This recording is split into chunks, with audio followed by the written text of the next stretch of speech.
சென்னை கொளத்தூர் பகுதியில் முதலமைச்சர் மு.க.ஸ்டாலின் துணை மின் நிலையத்தில் ஆய்வு செய்து வருகிறார். இது தொடர்பான கூடுதல் விவரங்களுடன் தலைமை செய்தியாளர் சிவா இணைப்பில் இருக்கிறார். பல்வேறு தகவல்களை பகிர்கிறார். சிவா, என்ன விவரம் பகிர்ந்து கொள்ளலாம்? கோபால், தமிழ்நாடு முதலமைச்சர் மு.க.ஸ்டாலின் தன்னுடைய சொந்த தொகுதியான கொளத்தூர் தொகுதியில தற்போது கள ஆய்வில் இருக்கிறார். குறிப்பாக கொளத்தூர் தொகுதியில் இருக்கக்கூடிய பல்வேறு பகுதிகளில் முதலமைச்சர் மு.க.ஸ்டாலின் நேரடியாக ஆய்வு மேற்கொண்டு வருகிறார்.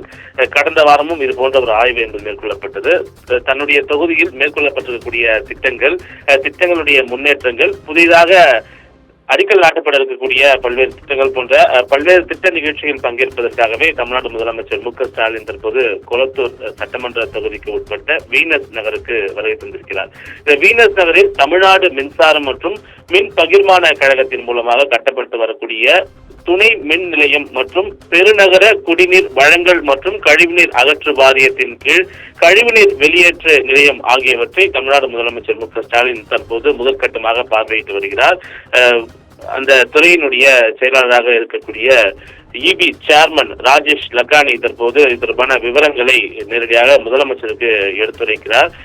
இந்த சட்டமன்ற தொகுதி, கொளத்தூர் சட்டமன்ற தொகுதியில மேற்கொள்ளப்பட்டிருக்கக்கூடிய மின்சார பணிகள், மின்வாரியத்தின் மூலமாக மேற்கொள்ளப்பட்டிருக்கக்கூடிய மின் பணிகள், குறிப்பாக அந்த பகுதியில் இருக்கக்கூடிய மக்களுக்கு ஏற்பட்டிருக்கக்கூடிய மின் பளுக்களை குறைப்பதற்காக என்ன மாதிரி நடவடிக்கைகள் எல்லாம் மேற்கொள்ளப்பட்டிருக்கின்றன, இந்த துணை மின் நிலையம் அமைப்பதன் மூலமாக எத்தனை வீடுகளுக்கு மின்சாரம் சீராக கிடைக்கும் என்பன போன்ற பல்வேறு கேள்விகளை முதலமைச்சர் மு.க.ஸ்டாலின் அதிகாரிகளிடம் கேட்டு பெற்று வருகிறார். அது மட்டுமில்லாமல் கழிவுநீர் அகற்று நிலையத்தை முறையாக பணிகள் மேற்கொள்ளப்படுகிறதா என்பதையும் தமிழ்நாடு முதலமைச்சர் மு.க.ஸ்டாலின் தற்போது பார்வையிட்டு அதிகாரிகளிடம் இதற்கான விவரங்களை கேட்டறிந்து வருகிறார். அதனைத் தொடர்ந்து பள்ளி சாலையில் இருக்கக்கூடிய சென்னை மேல்நிலைப் பள்ளி மற்றும் ஆரம்ப பள்ளியில் கூடுதல் கட்டடம் மற்றும் குழந்தைகள் வளர்ச்சி மையம், ஜிகேஎம் காலனியில் 27வது அமைந்திருக்கக்கூடிய சென்னை துவக்கப்பள்ளி மற்றும் 10 உயர் கோபுர மின்விளக்குகள் ஆகியவற்றினுடைய பணிகளையும் ஆகியவற்றுடைய செயல்பாடுகளையும் முதலமைச்சர் மு.க.ஸ்டாலின் தொடங்கி வைக்கிறார். இதே போல கொளத்தூர் சட்டமன்ற தொகுதியில் சுமார் ஒரு 5 to 6 பகுதிகளை நேரடியாக பார்வையிட்டு அங்கு இருக்கக்கூடிய மேற்கொள்ளக்கூடிய பணிகளை முறையாக ஆய்வு செய்து அதிகாரிகளிடம் இது தொடர்பான முழு கள விவரங்களையும் முதலமைச்சர் மு.க.ஸ்டாலின் கேட்டறிவதற்காக தற்போது கொளத்தூர் சட்டமன்ற தொகுதியில நேரடி கள ஆய்வினை முதலமைச்சர் மு.க.ஸ்டாலின் மேற்கொண்டு வருகிறார். கோபால், நன்றி சிவா, உங்களுடைய கள விவரங்களுக்கு நன்றி.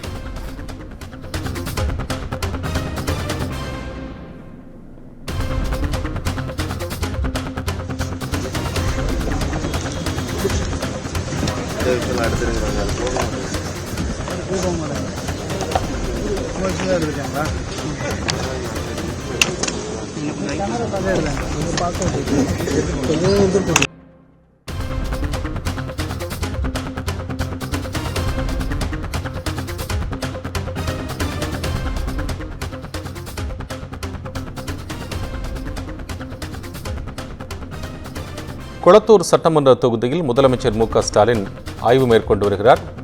வீனஸ் நகரில் கழிவுநீர் வெளியேற்றும் நிலையத்திலும் அதேபோல துணைமின் நிலையத்திலும் முதலமைச்சர் ஆய்வு மேற்கொண்டு பல்வேறு ஆய்வு நடவடிக்கைகள் குறித்தும் அதிகாரிகளிடம் கேட்டறிந்திருக்கிறார். அண்மைச் செய்தியாக பார்த்தோம்.